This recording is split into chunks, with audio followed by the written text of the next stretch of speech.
মা বোনেরা, খুব তো বলেছিলে মমতা দিদি ভালো না, সে নাকি মাত্র ১,৫০০ টাকা দেয়। শুভেন্দু দাদা আসলে ৩,০০০ টাকা দেবে।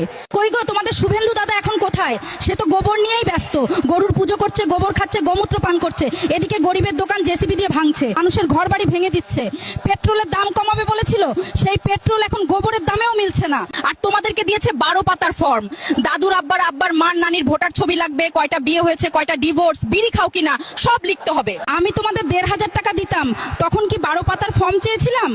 না তো, শুধু আধার কার্ড দাও, টাকা নাও, সোজা ব্যবস্থা। আমি আজও সেই ছোট্ট কুড়ে ঘরেই থাকি, কিন্তু নিজের জন্য কোনো রাজপ্রাসাদ বানাইনি, শুধু মানুষের কথা ভেবে। আর আজ তোমরা আমাকে ইট পাথর ছুঁড়ে তাড়িয়ে দিলে।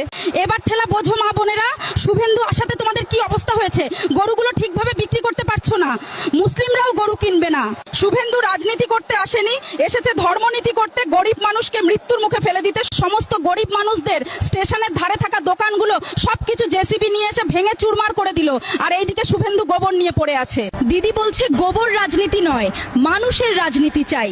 লাইক করো, শেয়ার করো, কমেন্টে বলো দিদিকে ফেরত চাও কিনা।